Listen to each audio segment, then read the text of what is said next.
driven by rationality and morality, a strong sense of what is right and wrong. These are the qualities and core values of a Type 1, according to the Enneagram test. This fancy-looking name? It's a tool that can help us explore the problems inherent to us.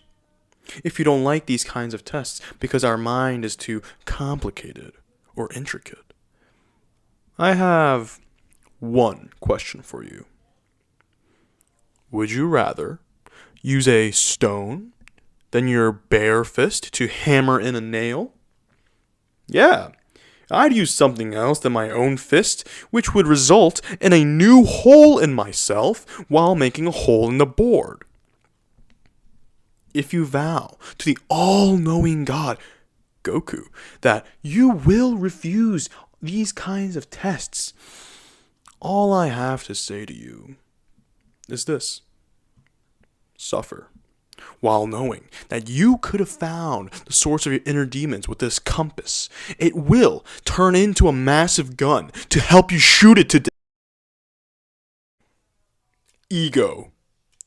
That feeling you get when someone challenges your authority. Self-importance. It's enraging, isn't it? Who are you to tell me that my previously obtained knowledge is wrong? Are you trying to tell me that I'm an idiot? I can assure you that I'm not an animal that takes in information without critically analyzing it first. I was like this for some time. The reason why at first I refused the teachings of these tests, these tools, was a complicated one. I refused them because I could identify the flaws in the tests so clearly, and I used it to defend my ego. Why should I listen to this when it's imperfect? I'm pretty sure I'm a perfectly normal and virtuous person that needs no improvement from this flawed tool. Obviously, I never said the second part out loud. But it's clear that I thought like that, seeing as to how I completely invalidated everything there was to these tests just because of some minor flaws, and it challenged me that I wasn't healthy. As you may have guessed, yes, I am Type 1. The main goal of all these scientific theories and experimentations is to benefit the future and progress of mankind, but if people like me refuse it, then it could become an unintentional tool to validate our own way of thinking and stray us farther away from the road to improvement. The thing about knowledge and truth is that it's fragile. We pass down information and lessons to the next generation, hoping that they won't suffer the same way as we did. But if that chain of communication gets severed, it results in the same mistakes, the same pains inflicted upon those who never received the lessons. At worst, those who never learned inflict pain upon the innocent. Those who regret and feel guilty for their actions begin the chain of knowledge once more. On a brighter note, for whoever is watching this pathetic excuse of a video, the reason why I'm making this is that I want to begin the chain. I want others who are like me, rational, and constantly being self-critical, to not make the same mistakes as I have made in the past. I've made them, and I'm paying for it. You shouldn't. And of course, I'm going to try to cancel this kid's movie about a French rat chef. Kiss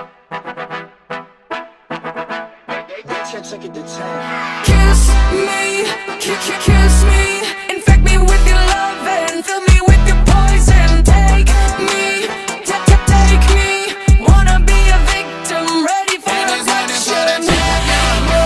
You're an alien, you're touch something.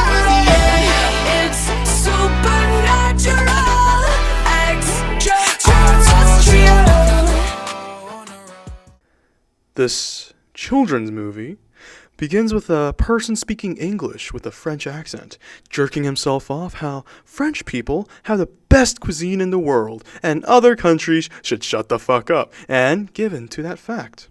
Gusteau gets introduced as an optimist with a belief that anyone can cook. Anton Ego knocks down his door and says, "No, I don't think anyone can do it." Then we shift to a miserable-looking setting where we get introduced to Remy, who is a rat that can smell, whose cum it is in your mouth, and settle the debate if it was truly the boys who did it or the family dog. Oh, you can smell all that? You have a gift. Remy despises the fact that his family and the rat colony are stealing literal trash from the humans to survive. His dad, being the leader of this colony, has a pragmatic view of life. Don't be picky with your food and shit like that. Food is fuel. You get picky about what you put in the tank, your engine is gonna die. Remy disagrees. Garbage. He looks up to the humans and their accomplishments in art and wants to truly live instead of just surviving. That beauty in life where we pursue our passions, that spark of enjoyment we get from exploring and succeeding in an experiment. How does Remy try in his pursuit of happiness?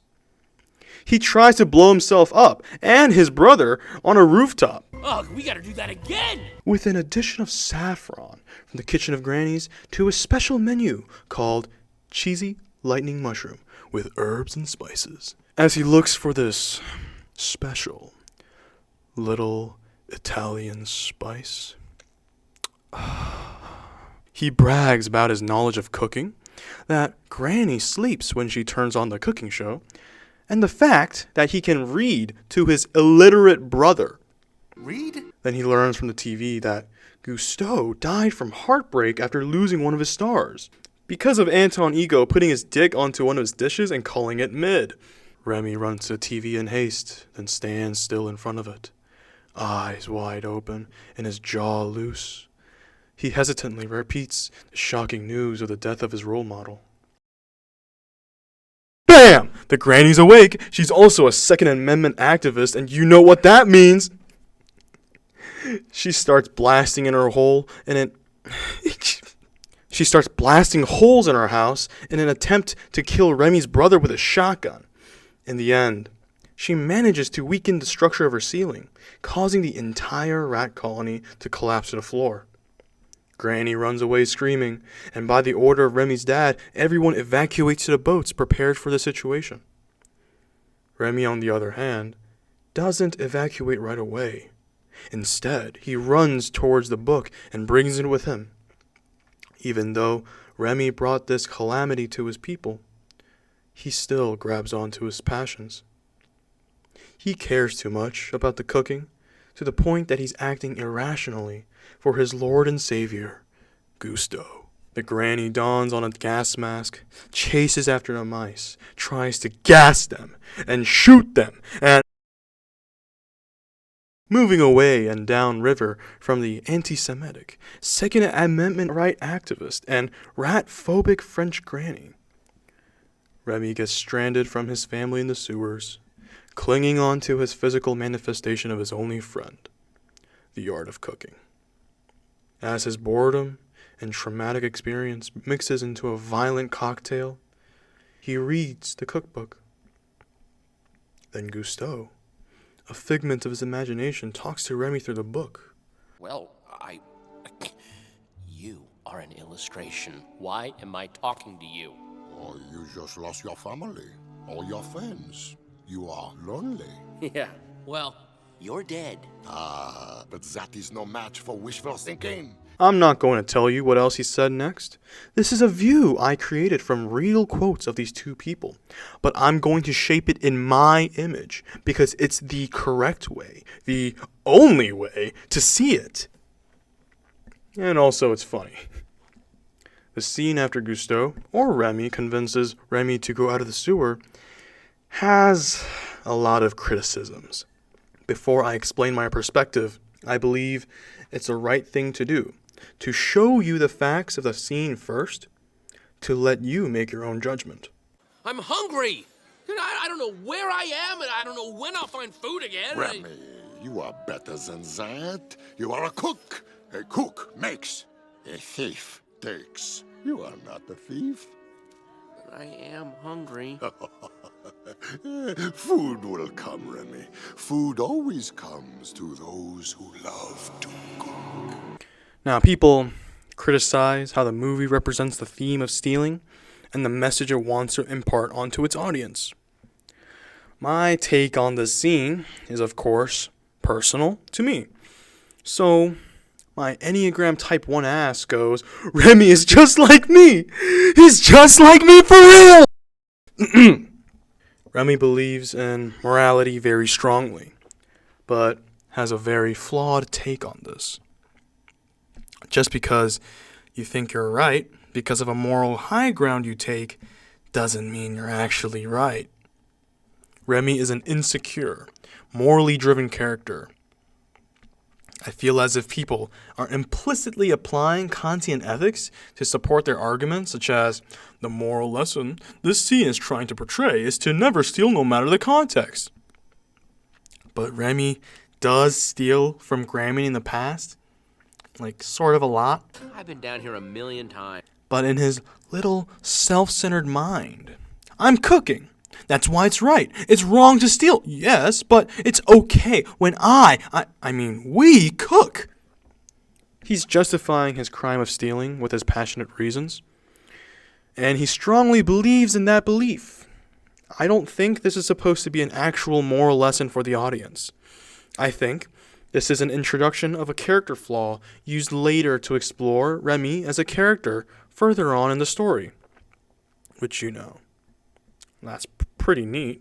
I love me some slice of tension and conflict, fleshed out maturely in a children's film.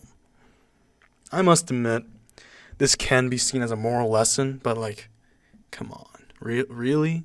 If this was supposed to be a moral lesson, it would have probably been structured differently than don't steal food, because food comes to those who love to cook, and so, no matter the context, you shouldn't steal food. What? That doesn't convince anyone. Now, coming back to Remy's campaign within the brick jungles of France, he goes skittering around in your walls to figure out what lies ahead. In his claustrophobic climbs, he witnesses a couple from my fanfics hashing it out with guns and love. Classic. A dog who forgot his translating collar, and the shadows of a woman putting on an entrancing lipstick, a harbinger of beauty and wonder, hinting us for the scenes of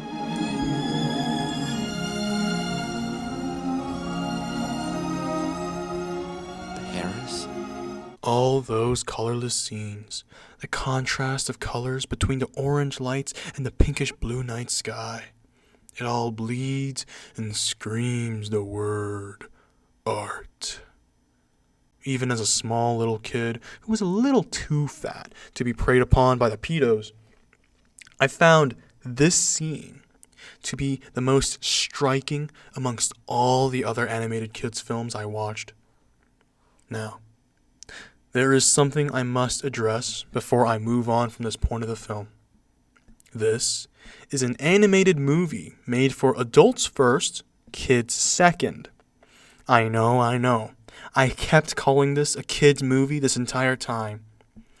But that was just me trying to keep those who know the truth emotionally attached to a furry little rat. Basically, those who are like me, engaged through anger. I am really sorry. I hope you forgive me. Please forgive me. Now, all that icky stuff is all out of the way. Let's go back to Remy's adventure. He just discovered that he unintentionally arrived at Gusteau's restaurant. Here, we get introduced to Linguini, a soft ginger femboy, and Skinner, a small, self-interested, egotistical fuckface. Linguini gets hired as a garbage boy through his mother's connection, having some hot dates with this man of confidence. Remy, on the other hand, has an asexual date with his favorite refrigerator of a man on top of the rooftops. But then, Linguini accidentally knocks a pot filled with soup from the stove. He tries to fix it with his god-awful cooking skills, causing Remy to lose his mind. He's just like me! You know, when someone calls me a conservative or Democrat, no one rationally acts like this. But Remy throws a fit.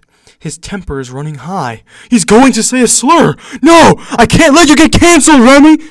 Remy's little escape sequence mirrors the experience a beginner cook has when stepping into a high-quality kitchen. Super chaotic, yet controlled. Also, I refuse to believe that Remy's little skinny dip from the sanitized kitchen sink, bath, whatever you want to call it, is enough to wash away all the sewer germs off his fur. He definitely gave someone a viral zip bomb, targeting gastrointestinal cells within that restaurant. Remy squeaks after a squeeze session. Remy breaks the laws of science, then decides to create a new phenomenon that would make Charles Darwin marry another cousin. But you see, that's not enough for this soggy rat. He's been given a 1 in a million chance to make something better than his cheesy lightning mushroom with herbs and spices. Will he take it? Remy, what are you waiting for? Remy throws logic out the window and follows his passion, twirling around the air. Wow. Absolutely amazing performance by the rat who defies the rule of man. God, the things I would do to that little... Skinner starts to put his massive hips around this bumbling idiot, thinking Linguini was cooking in his kitchen without his permission. Meanwhile, the soup gets tasted by a food critic named Céline Leclerc and the girl with purple eyes that I'm totally not attracted to. They both absolutely love it. Remy indirectly gets praise for his achievements by Colette, who is defending Linguini's cooking with Gusteau's motto. Anyone can cook. If you look like any of these three people right here, call me. Skinner finally reads a room, then cleverly puts a trap on Linguini and Colette, pushing his own responsibilities as a chef to Colette and forcing Linguini to make the soup again. Then Remy gets caught for his transgressions, leading us to a heart-to-heart moment between our two prisoners in an entangled situation. Remy convinces this noodle-armed man to not throw him into the river with his beautiful big ol' eyes, appealing to the pathos of his human captor and the audience. If you don't find this cute, I bet you kick puppies for fun during your free time. I will cancel you for not having the same opinion as me. I have 500 LinkedIn connections with the HR community. You won't get a job in the corporate market. In this scene, we establish the following movie rules. Remy understands what Linguini is saying. You understand me? So I'm not crazy! Maybe I'm actually a ginger soy boy. And they are codependent to each other. Linguini needs Remy's cooking, and Remy needs Linguini's human guise. The absolute gold mine of a dialogue between a literal binary response between a rat shaking its head up and down or side to side with an anxiety-ridden, insecure character is just amazing. Just chef's kiss. Like, oh. Hey there, sexy. They call me the soggy rat by how many diseases I spread with my furry body. I'll never be like him. I'll never be like him. The movie shows the dynamic relationship between Remy and Linguini by showing their doubts and mistrust of each other so vividly and most of all, naturally. An acknowledgement of a person. Just because a person doesn't have the same opinion as you or is literally different from you doesn't mean they're a genuinely bad person. It may take some time to gain trust between each other, but it all starts from this one decision in our brains. They're a person, not a monster. Are you? Is this a dream? The best kind of dream. One we can share. But why here? Why now? Why not here? Why not now? What better place to dream than in Paris?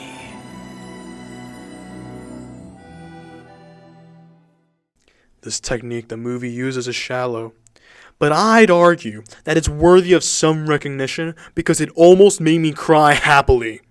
I am not a soy boy. Hey, come on, little chef. Let Remy eat his food. He hasn't eaten for a whole day. I will. Linguini, being a little pervert goofball, thinks about putting Remy in his underwear. I mean, I can't judge. I would have done the same thing. There are no pockets in the cook's uniforms. How am I supposed to carry a Remy plushie while I cook? Now here's the big problem this movie tackles. Linguini needs to recreate the soup with Remy's help, but they can't talk to each other. How will Remy communicate with Linguini without raising any suspicions that a rat is in the kitchen? Here's the answer the movie provides. First, Linguini and Remy have a little kinky masochist session to spice up their relationship in the kitchen. This is obviously embarrassing and uncomfortably painful for both parties. It should hurt, but not too much. It should be painful, but feel safe at the same time. Remy and Linguini go into the walk-in calling a timeout. Now, the problem thickens.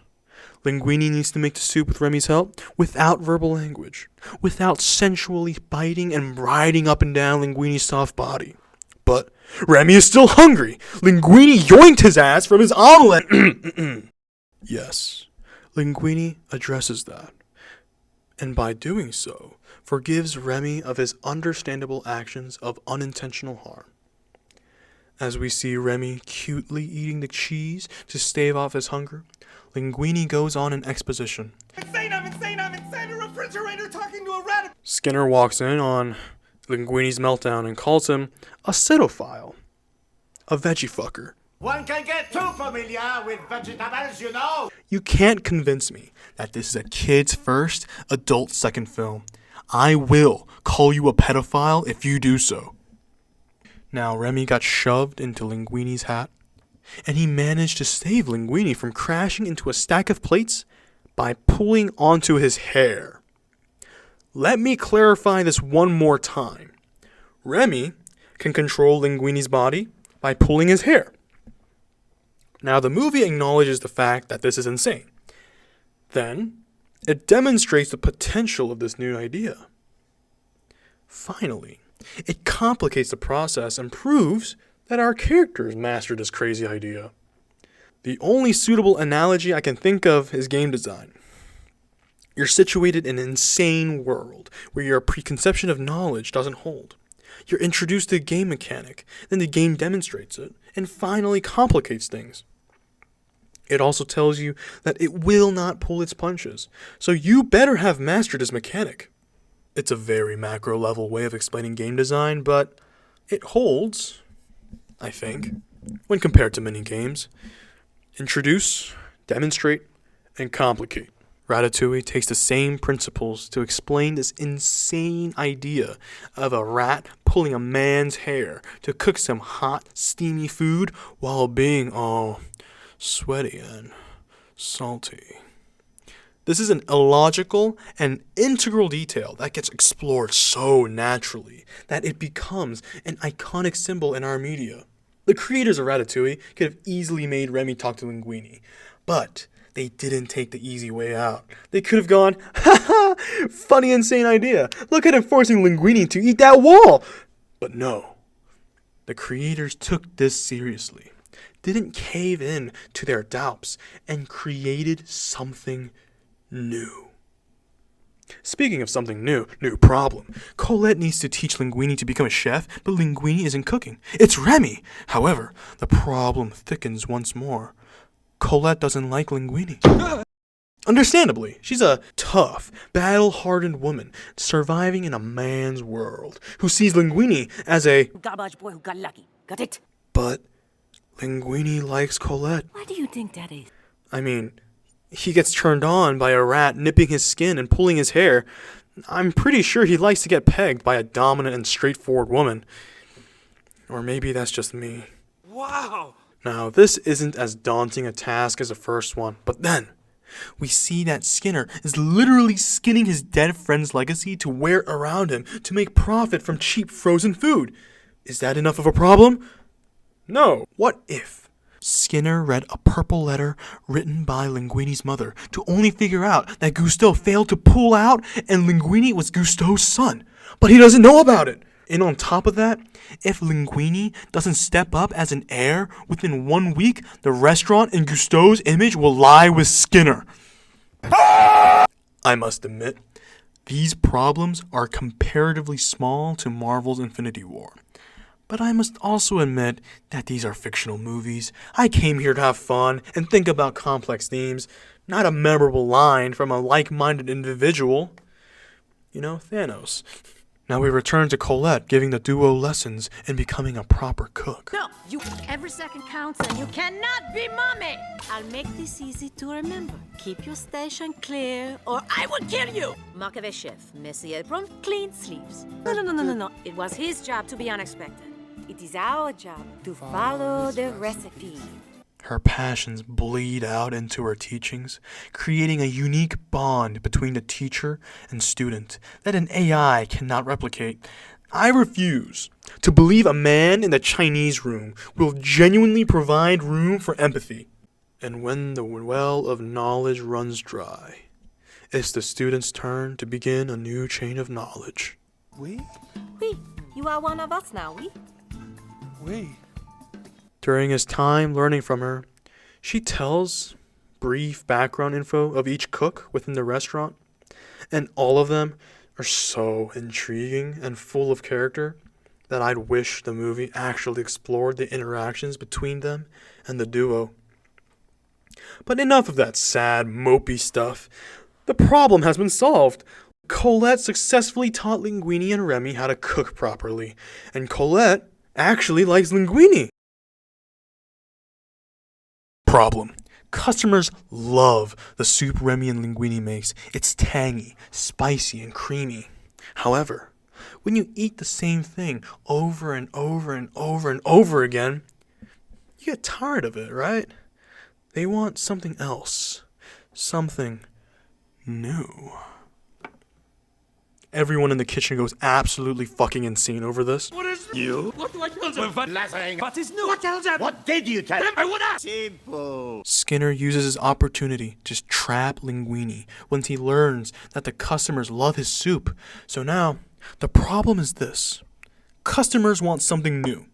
Skinner forces Linguini to make a dish that would be considered a viable war tactic under the Canadian Army during World War I, and links Colette into this as well. The problem thickens even more. Colette is a strong believer in following the damn recipe. Don't get creative. Just follow what the recipe says. Remy doesn't care about that rule. He was doing backflips and shit when he was creating his first soup.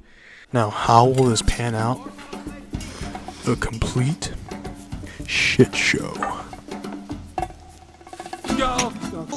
I'll be right back. Yo. Hey, I'm gonna figure that out. Yeah, I got some of that spice. You are improvising? This is no time to experiment. The customer are waiting. You're right. I should listen to you. Ouch. Don't you dare.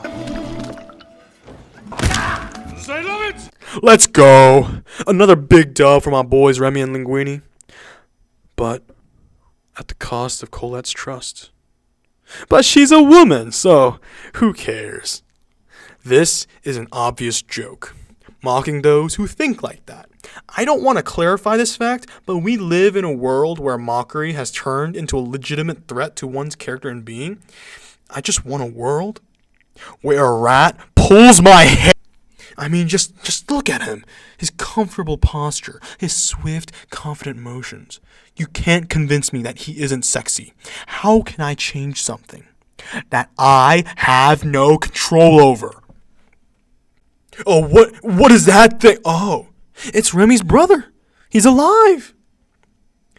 And here we get introduced to Remy's little ego. You're in Paris now, baby. My town.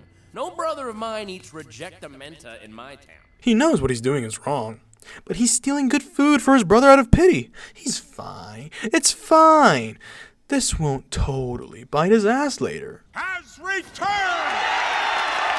Remy's interaction with his father is classic. Just a conservative father and a democratic son talking about the world they live in. Reminds me of my days being a conservative and beating my son with a dollhouse because he just wanted to be gay. In all seriousness, the relationship between the father and son is so well fleshed out. The central idea that's presented and the two opposite beliefs. Ratatouille doesn't also just call me a naughty little stinky boy for picking the wrong belief. It gives room for us to think and decide on our own, which, I obviously appreciate for it being a kids' movie.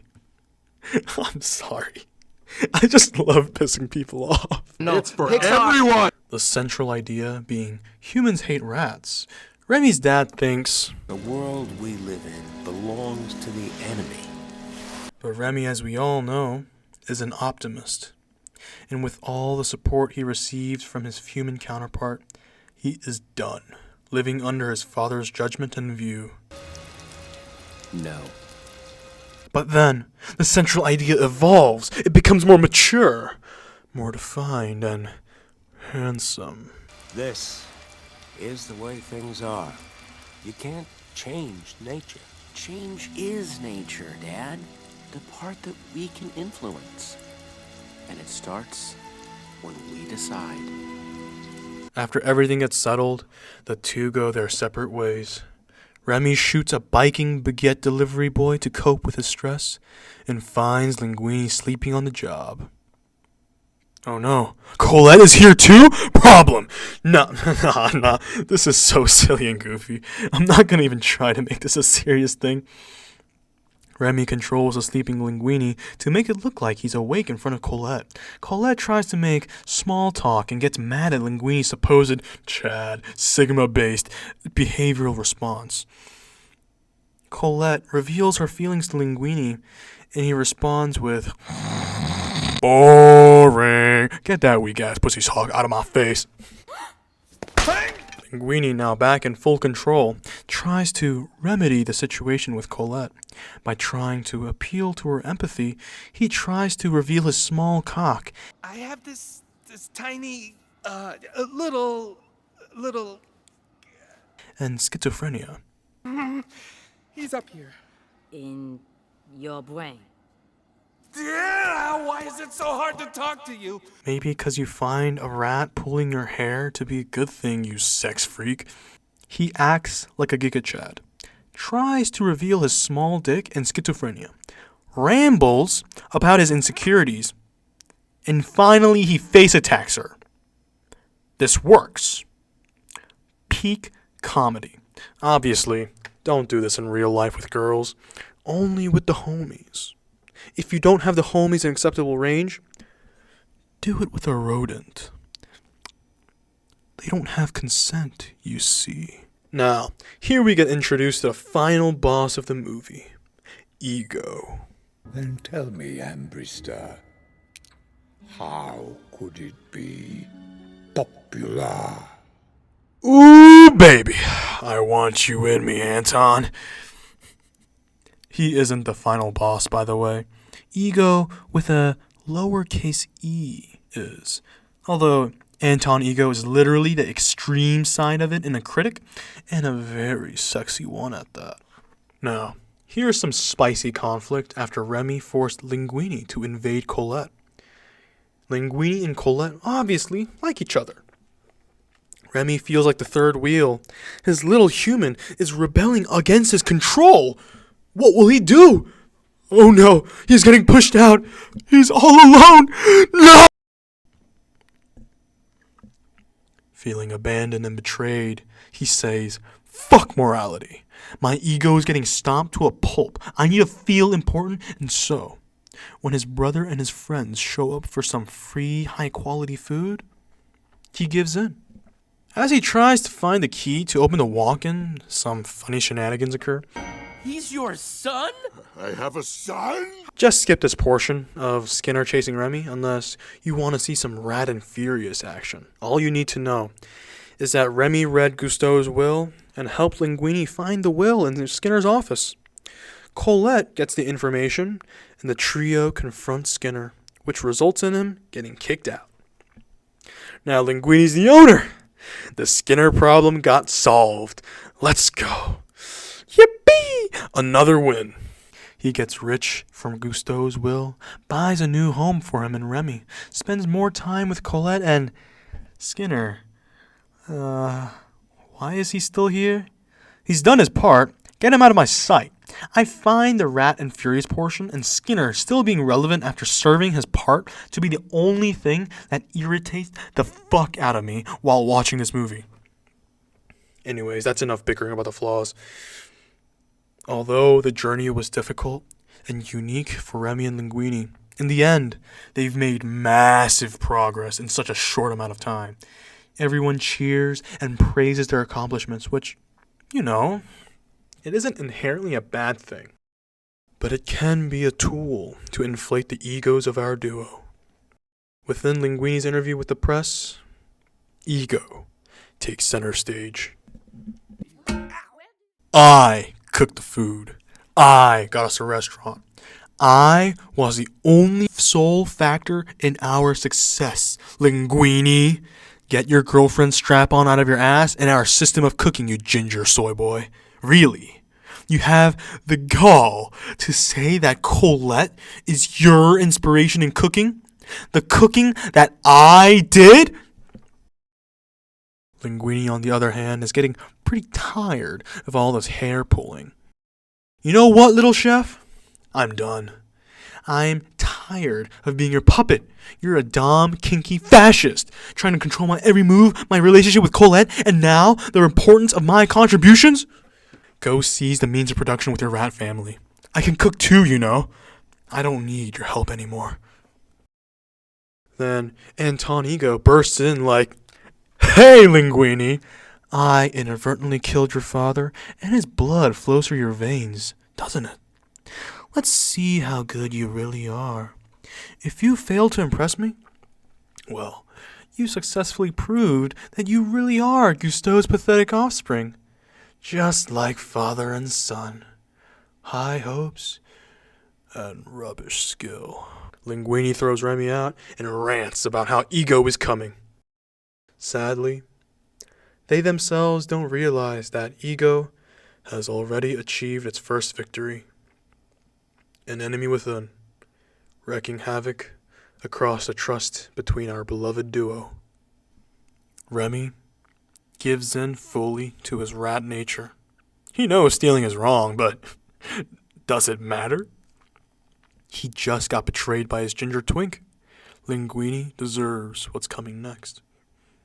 Linguini, on the other hand, is feeling guilty of his actions and is the first to let go of his ego.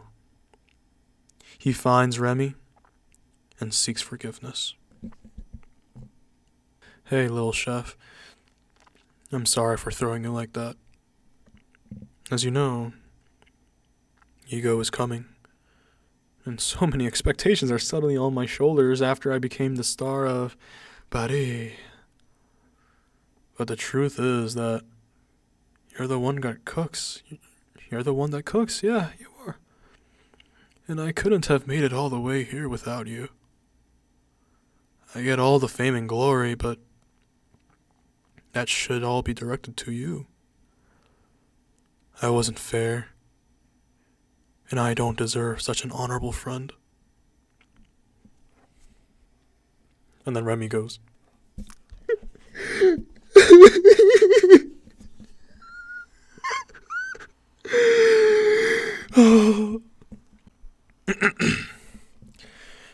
Remy's betrayal gets revealed, and Linguini justifiably gets angry and kicks everyone out.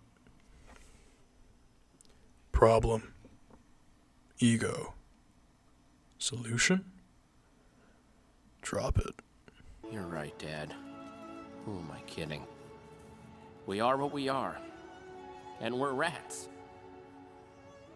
Well, he'll leave soon, and now you know how to get in. Steal all you want. You're not coming? I've lost my appetite. This scene perfectly captures that heart-wrenching feeling of regret. It hurts so much that if only I didn't. Fuck you, Skinner. Skip this next part unless you want to watch Remy do a prison escape. Genuinely ruined the most heartbreaking scene of this entire movie. I know the executives probably forced the creators to add it because it's an animated film, so it's for kids. Lighten it up. Add chase scenes, escape sequences, and stuff like that. The more I hear about management / corporate meddling in these passion-filled art pieces, I'm going to nuke Arasaka Tower in real life. How is it so hard to let people you hired to do their jobs? You hired them, don't interfere in their damn work. Fuck you, Game of Thrones. The scene where Remy is stuck in the trunk and conversing with his asexual partner Gusteau could have not involved Skinner. Simple as that. Even though this scene has Skinner's trunk smell all over it, its beauty still shines. Oh, please. I'm sick of pretending. I pretend to be a rat for my father. I pretend to be a human through Linguini. I pretend you exist so I have someone to talk to. You only tell me stuff I already know. I know who I am. Why do I need you to tell me? Why do I need to pretend? But you don't, Remy. You never did. And the best dialogue between Remy and his father. Why do you care? Because I'm a cook! You will make it! Just tell us what you did! Alright, yeah. I fully accept that I'm Linguini. Happy now? Don't touch him! Thanks for coming back, little chef. The coward risked it all for his honorable, talented, and sexy fascist rat. The truth is crazy, and no one believes in it. Even Colette, a strong believer of anyone can cook, struggles with it and refuses to look it in the eye.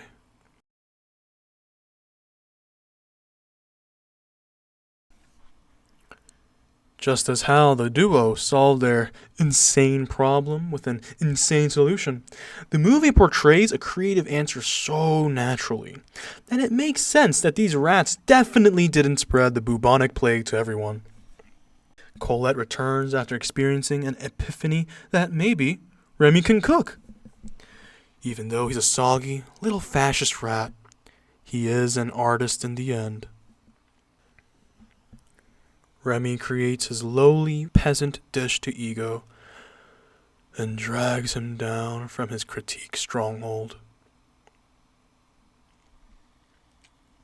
Final boss defeated.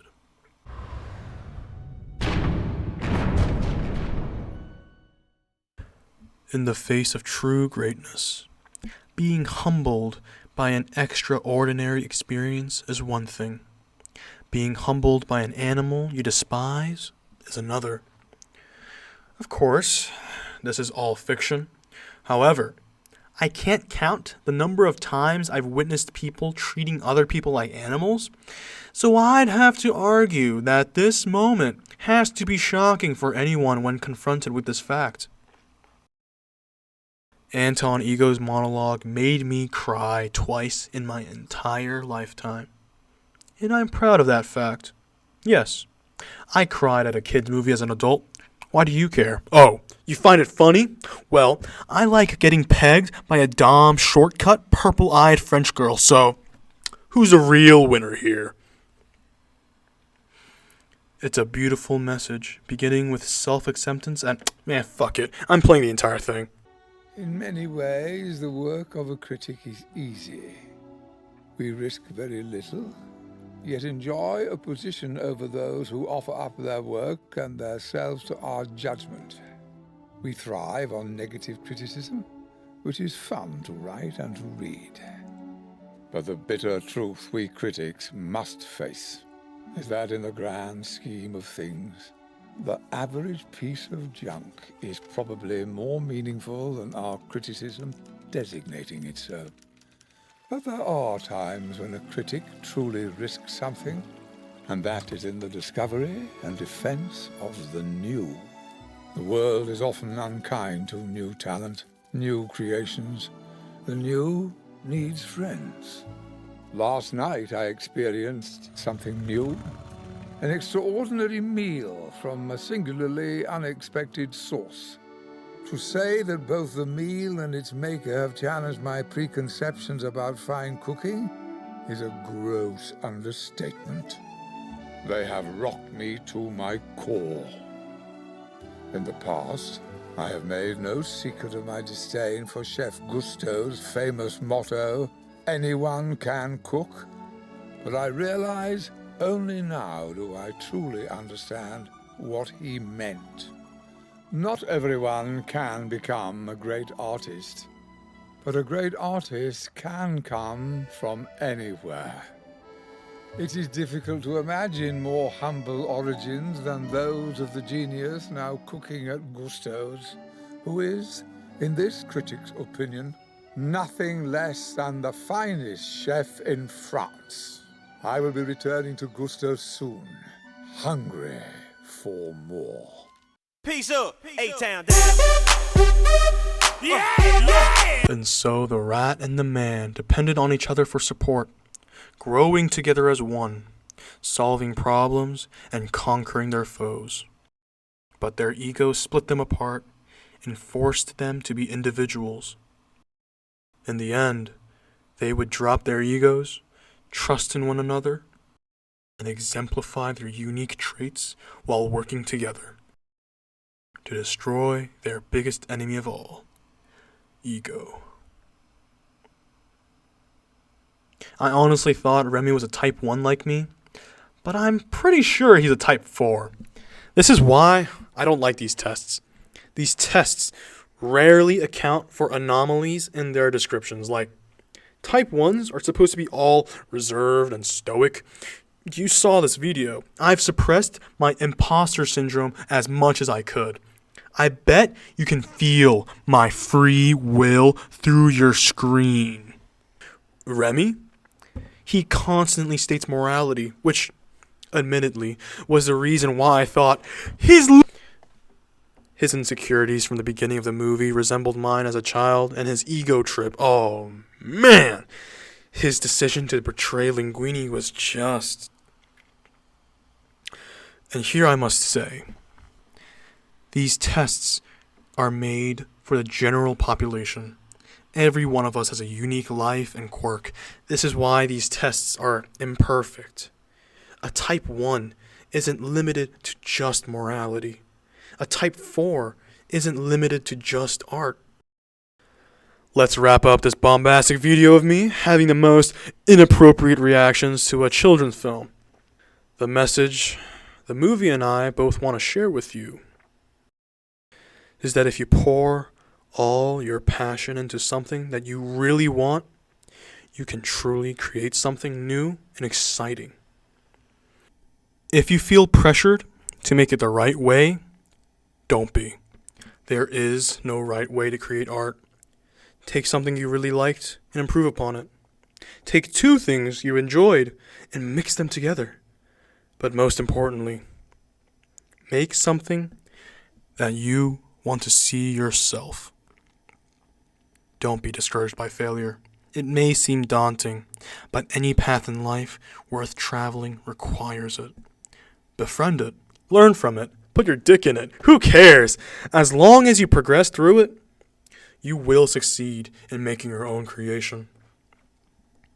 If you think others won't like it, I assure you, the world is diverse. your interests will align with at least a couple hundred people. Imagine 300 people in a room with you, all giving you encouragement. That's insane, right? I know I, for one, genuinely love anything that is dripped with passion and inspiration. So please, Surprise me! but when you find success, keep one thing in mind. Ego. The sensation of superiority and importance is like a superpower. When ego is at the wheel, we feel like we're completely right and everyone else is wrong. We feel like we deserve every reward there is for our accomplishments. We believe that no one else helped us achieve our goal. But conflict inevitably arises with our loved ones when we decide to let this happen. The aftermath of our decisions chokes us down, burning bridges of trust and our own futures along with it.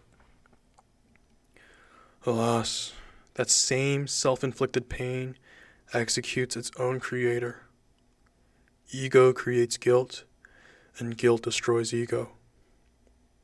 But that pain lingers, scarring us, reminding us to never let ego be the judgment of our choices again.